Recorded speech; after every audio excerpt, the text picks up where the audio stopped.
continue natin yung ating tutorial. Dito naman tayo sa group design. Ang group design, gamit ito para pangmadali ang design. Start tayo sa ating group design. Pero first, ang gagawin natin is click natin yung design all beam para may initial na basihan tayo sa ating group design. Makikita natin yung design result dito sa design summary. Click lang natin to, then pin natin. Ito na yung result niya. For example, dito tayo sa second floor. Ang gagawin natin, makikita natin dito yung mga result. I-group natin ito based sa kanyang initial result. Try natin yung mga unang beam. Ito, at ito. Makikita natin dalawa. Pwede natin itong i-group para sa scheduling natin, isang beam na lang. Right click tayo dito, then group beam design. Dito makikita natin yung UI sa group design. Ang gagawin natin dito, mag-rename tayo. Pwede natin itong gawing beam 1, B1. Then click mo yung add member. Makikita natin yung mga member na na-add. Dito 21, 44 at 6. Then add group. Dito makikita na may B1 na tayo. Then add tayo ng another beam.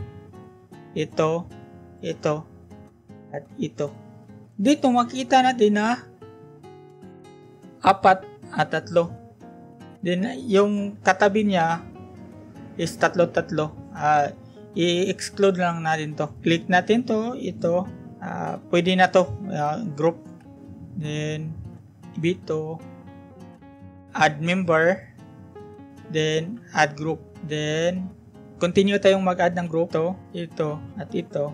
Try natin ito. May feature ito na i-check niya yung beam kung same sizes ba siya. Pag hindi siya same size, ang gagawin niya, hindi siya mag-add. Like for example ito. Pag add natin to, mag-warning siya. Kasi 13 is 200 by 35. Yung iba is 250 by 400. I-uncheck na lang natin to. Then gawin nating B3, add member, and add group. Pwede na nating ma-check kung anong mga beam na group na.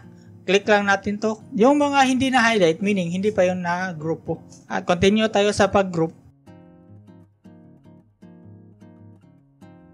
Pagkatapos nating mag-group, pwede na natin itong i-design. Sa sample na ito lang yung i-group natin. Itong mga beam na to. Para sa group design, i-click na lang natin yung group design calculation. Then, yes ka na lang. Makikita dito sa ating table kung anong mga group members sila naka-assign. Dito, click natin to. Kung makikita natin, tatlo, same sila na result. Ang way kasi ng ating design, kinukuha niya yung mga moment, each end, then kinukuha yung pinaka-maximum sa grupo. Then yun yung i-design niya. Dito, makikita natin, ang pinakamalaking moment niya is ito. Kasi yung ratio niya is 0.9. Kaya ang nangyari, 3, 2. Kaya, in-apply na niya dito sa lahat ng na-group niya na beam at chinek niya. Dito makikita natin yung ratio niya. Same rin sa iba. Then, pwede natin itong i-save. Like for example, ito, i-double click lang natin tong result. Double click. Then, dito, gawin natin 2B1, save. Para ma-deselect, click ka lang sa labas para ma-unselect yung B1, then click ng B2.